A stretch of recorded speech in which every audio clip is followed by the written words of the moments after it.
Assalamualaikum warahmatullahi taala wabarakatuh. Nama saya Muhammad Nadin bin Muhammad. Bersama kawan saya Muhammad Hafiz bin Muhammad Azmi dan Aiman Hafi bin Muhammad Hanafiah. Kami daripada kelas TQ4E akan membentangkan tajuk Sains dan Teknologi.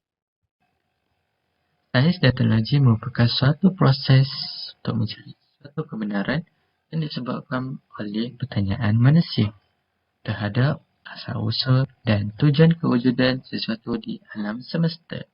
Terdapat beberapa kaedah yang digunakan, antaranya ialah kajian Amerika. Seterusnya, pengumpulan data-data melalui panca indera. Dan yang terakhir ialah melalui pemikiran manusia untuk mencari sesuatu kebenaran.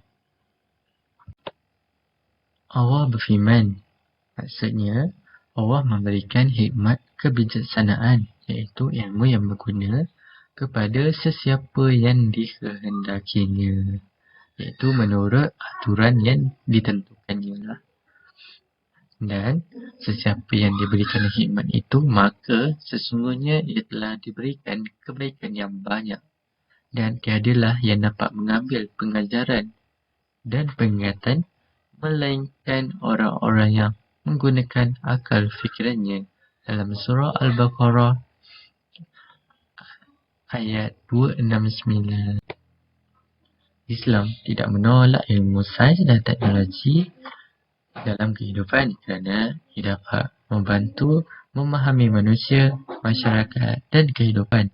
Terdapat beberapa peranan sains dan teknologi dalam Islam. Antaranya ialah membantu manusia mengenali Allah SWT sebagai pencipta.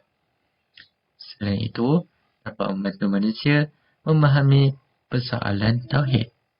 Ilmu tauhid ini juga dikenali dengan nama ilmu tauhid, ilmu kalam, ilmu akidah dan ilmu usuluddin. Seterusnya, ia dapat meningkatkan tahap keimanan dan ketakwaan kepada Allah SWT.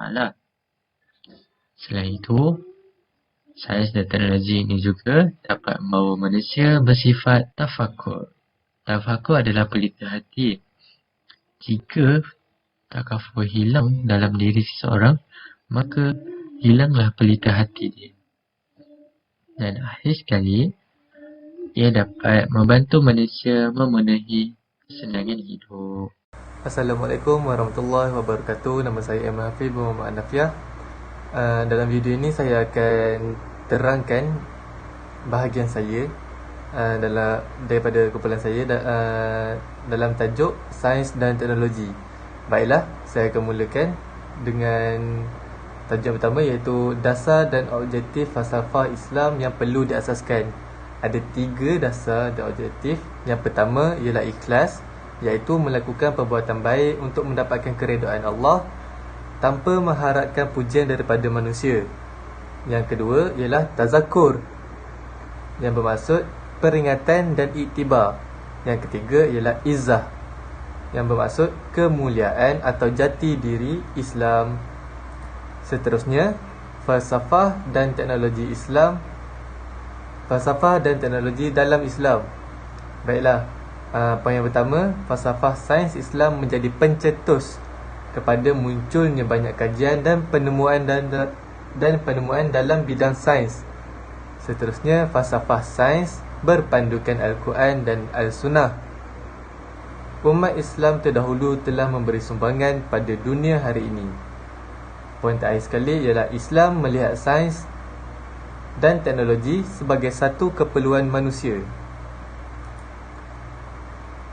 Bahagian terakhir ialah dasar dan objektif falsafah sains yang dilarang. Ada 3. Yang pertama ialah takbur, iaitu membesar-besarkan kebolehan diri tanpa mengaitkan dengan kebesaran pencipta. Yang kedua ialah wujub, yang bermaksud kagum terhadap keupayaan atau pencapaian sendiri sehingga lupa ia adalah anugerahnya. Yang ketiga ialah riak, yang bermaksud menunjuk-nunjuk pencapaian atau kebolehan tanpa keikhlasan terhadap pencipta. Itu saja bahagian saya dalam tajuk Sains dan Teknologi. Assalamualaikum warahmatullahi wabarakatuh. Nama saya Muhammad Hafiz bin Muhammad Azmi. Saya dari kelas DKQ 4A. Dalam video ini saya akan menerangkan mengenai sains dan teknologi. Yang pertama, dalam slide yang pertama saya buat ialah penyalahgunaan dan penyelewengan dalam bidang sains dan teknologi. Antara contoh-contoh penyalahgunaan dan penyelewengannya ialah pengklonan manusia dan kejuruteraan genetik. Dan yang kedua, pembedahan plastik. Dan yang ketiga, penyalahgunaan ICT. Yang keempat adalah mencipta senjata. Yang kelima, merosakkan alam sekitar. Slide yang seterusnya adalah sumbangan sains dan teknologi dalam kehidupan manusia. Yang pertama adalah memudahkan kerja manusia.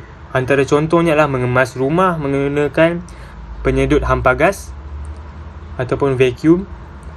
Yang kedua contohnya adalah membasuh baju menggunakan mesin basuh. Yang ketiga, menjimat masa perjalanan. Dan yang kedua, iaitu poin yang kedua ialah sistem pengangkutan moden. Antara contohnya adalah dahulukan perjalanan memakan masa sebulan atau setahun. Yang contoh yang kedua adalah memperolehi banyak ilmu pengetahuan. Dan poin yang ketiga adalah wujud buku elektronik dan internet. Antara contohnya adalah kehidupan manusia lebih selesa, banyak kemudahan dan teknologi disediakan. Dan Allah Subhanahu Wa Taala berfirman, dan ingatlah ketika Tuhan kamu memberitahumu, demi sesungguhnya jika kamu bersyukur, nescaya aku akan tambahkan nikmatku kepada kamu, dan demi sesungguhnya jika kamu kufur, sesungguhnya azabku amatlah keras. Surah Ibrahim ayat 14:7. Sekian daripada saya.